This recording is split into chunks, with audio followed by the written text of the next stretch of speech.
အရင်ဦးဆုံးချဲတို့လည်းပင်ကိုပုံမှန်တိုင်းပေါင်းမယ်ရှိရင်ကျဲနဲ့ရှိကိုတဝက်စီချုံပတ်လေကို30နဲ့စနစ်ထိပေါင်းမယ်တင်ပတ်လေကို8နဲ့30ထိပေါင်းကိုခုငတ်နဲ့ရှိထိပေါင်း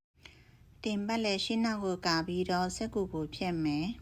ပြီးရင်ထိတ်ကနေစပြီးလဲပြီးမြင်းချောင်းအောင်30စင်တီမီတာစီတိုင်းမယ်လက်ပြီးမြင်းကနေကိုရှည်34ထိတိုင်းမယ်အဟောက်ကိုခါမြည်ရမယ်တဝက်စီချိုးပြီးတော့ရင်မြင်းကိုရမယ်ခါမြင်းကနေ30စင်တီမီတာစီဆင်းတော့တင်မြင်းအတီးတီးရမယ်လက်ပြီးမြင့်မှာကျဲတို့ရှာထားတဲ့လက်ပြီးတောင်ပိုးကိုဆွဲလိုက်မယ်လက်ထောင်ရဲ့တစ်ဝက်ကိုဝက်လိုက်တော့ပခုံးမြင်းရမယ်ပခုံးအတွက်က38ကိုနည်းနည်းစားပြီး19စင်တီမီတာရမယ်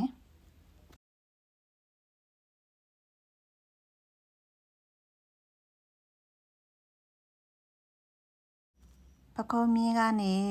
ထောင်ကိုဆက်လိုက်တော့ပခုံးမြင်းဆောင်လို့ရမယ်ဆောင်းကိုတစ်ပတ်ချိုးပြီးတော့ရင်ပတ်တောက်အတွက်ရင်ကွာနဲ့ရင်မြင့်အတွက်ကိုရှာမယ်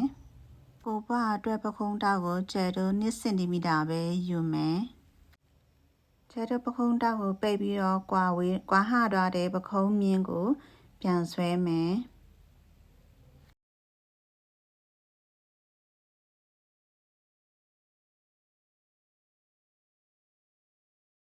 ရင်ကျက်မြင်းအတွက်လေပင်မြင်းနဲ့ရင်ပတ်လေမြင်းကိုတဝက်စီချိုးမယ်ရင်ကျက်မြင်းလေးရလာပါပြီကျဲရဲ့တောင်ပိုးက19စင်တီမီတာရှိပါတယ်ရှင်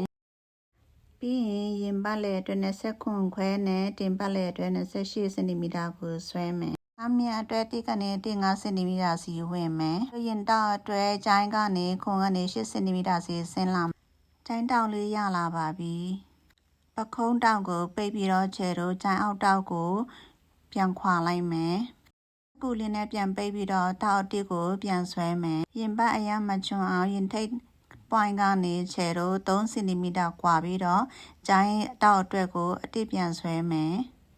ဒီတောက်ကချဲတို့ချိုးရမယ့်တောက်ဖြစ်ပါတယ်ရှင်ဒီနေ့တိုင်းချဲတို့ရတမေအတွက်ရပါပြီ